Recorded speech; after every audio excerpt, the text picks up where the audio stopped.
The idea of alien life in outer space is quite popular today. It is a very popular theme in science fiction. However, the notion is mainly a result of atheistic ideas on the origin of life and common descent evolution. The question of this video is whether or not space aliens can be compatible not only with biblical creation, but the biblical concept of salvation as well. The first thing that needs to be noted is that there is absolutely no evidence for the existence of aliens from outer space. The idea is entirely conjecture based on the presupposition of atheistic naturalism. The closest thing there is to evidence are some experiences that some people have claimed to have had.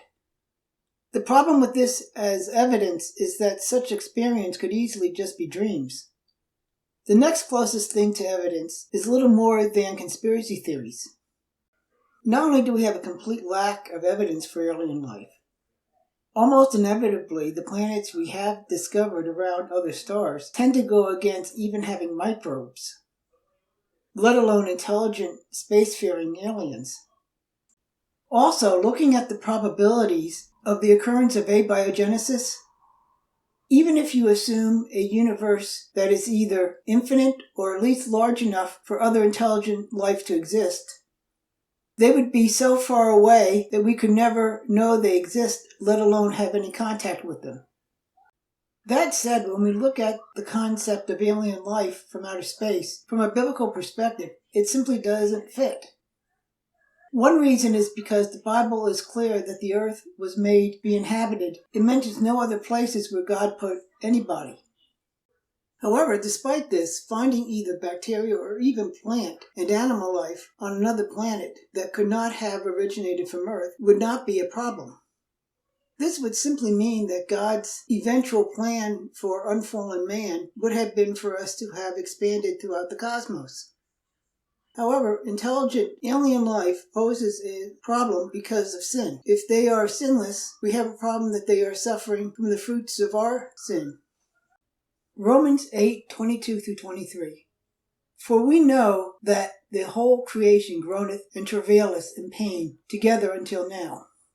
And not only they, but ourselves also, which have the first fruits of the Spirit, even we ourselves groan within ourselves, waiting for the adoption, to wit, the redemption of our body. If they have sinned, then you have the problem of how would they be redeemed, because the Bible is clear that Jesus died once for us all.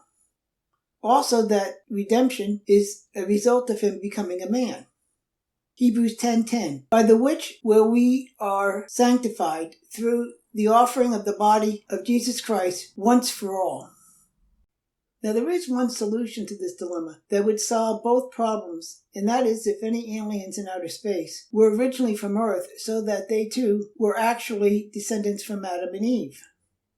It is a common trope in science fiction to have the galaxy populated with aliens that, for the most part, look like ordinary human beings, but in some cases maybe having a few relatively minor differences such as pointed ears.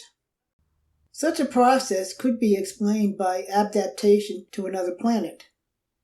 All that would be necessary would have been for pre-flood man to have developed a means of interstellar travel, and such a process could also be helped if the solar system experienced time dilation during the time of the flood. In fact, growing up, this was pretty much my headcanon for programs such as Star Trek. In conclusion, is there a possible way to have aliens from outer space that is consistent with the Bible? Yes, it would simply require that they be human beings whose ancestors left Earth and settled on a planet orbiting another star. Is this likely to actually be the case? Based on biblical and actual scientific evidence that we have, the answer is no.